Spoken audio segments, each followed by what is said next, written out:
You know, I used to live in this tiny apartment in San Francisco, and I mean tiny. There they call it a junior one bedroom, but the rest of the world would say it's a studio where they put the mattress in the closet. So my mattress was literally in the closet. It was a double-sized bed, and it took up the entire closet. There was no way to walk in the closet. It took up the entire closet. And so I'd sleep with all of my clothes hanging above me.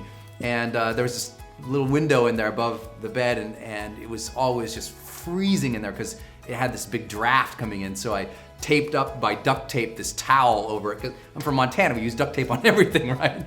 So it was this tiny little apartment, and I had a pretty good job. You know, I'd get up, at least the job paid for the apartment. I'd get up, I'd board the bus, I'd go downtown San Francisco, I'd work my job, you know, and everyone said it was a good job, but in my heart, I always recognized that, you know, sometimes the busy work that we have isn't our life's work.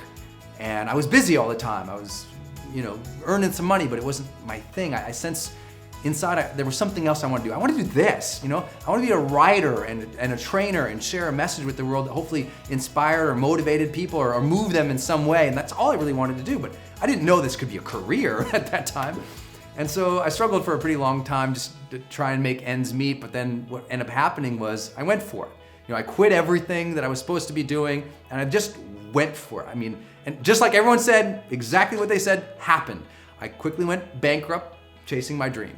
And you know, it's hard. I know maybe you're chasing something right now too, and you're limited on income or opportunity. We've all been there before, and it's what we do with those times.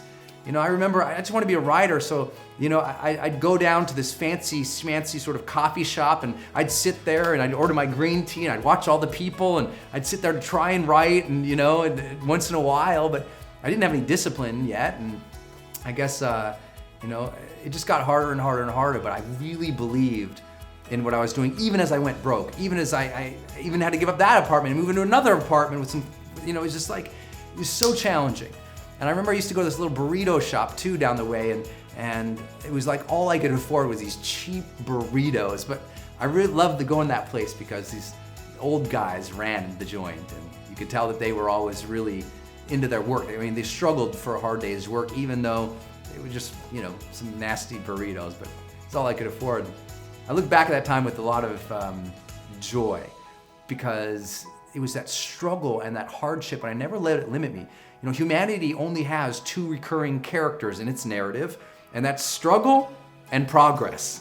You know, and a lot of us don't want the struggle, but if we want to throw out the struggle, we'll never have the progress, and we have to be okay. Like, be okay with the fact that it's hard. If you're trying something new, be okay that it's going to be a struggle, and it might be a long slog for that.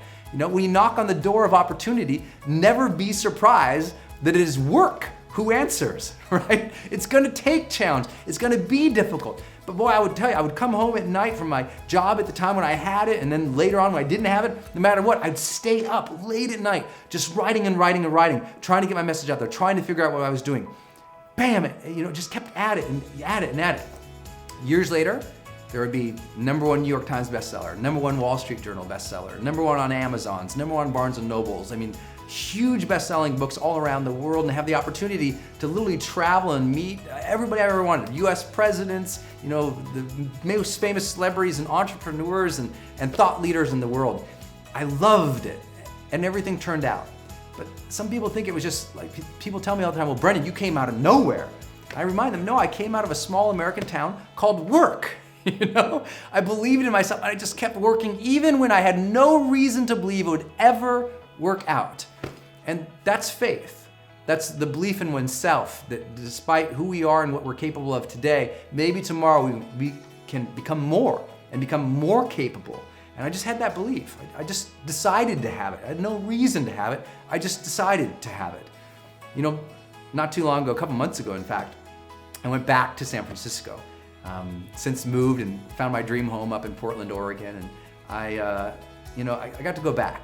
I remember going over to that fancy smancy coffee shop. I thought it'd be cool to go and sit there and feel like what it felt like to become now, you know, a best-selling author, and having gotten to achieve my dreams, and just go back to that place. And I went back, and the cafe was closed. I looked through the windows, completely empty inside, and I don't know what the reason it was, but it made me actually feel sort of sad. They had closed down, and I walked along the street though, and There were just all these people just alive with ambition. You could see everyone on their own journey. I felt really connected to them because I knew what they were doing was in their own path, in their own time, meaningful. And I saw a lot of optimism in people's faces, and it felt good. I walked up the street, decided to see if that burrito place was there. You know, the one where the old guys work so hard every day just to survive. And it was still open.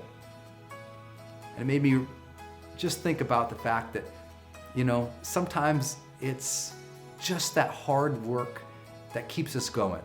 Sometimes, even if we're not perfect, if we don't have it all together, but we just believe and we struggle through and we will ourselves forward every single day, then you know what? Not only do we survive, we thrive when others don't. Not only do we thrive, but we start to feel something better. We start to grow. We start to have something more magnificent in our lives than we ever imagined. I never imagined that I would be here today, getting to do this as a career, getting to talk to so many people around the world, getting asked to do all the cool things I get to do. But I can tell you one thing, I never didn't believe that it could happen. I didn't imagine it, but I never had limits on what might happen for me. So don't limit yourself and your beliefs of what's possible, because you never know. Once you struggle and once you work hard enough and you get mastery in certain areas, you have no idea what new fields of opportunities are gonna open up for you. So I say, keep struggling, my friend. The journey is always worth it.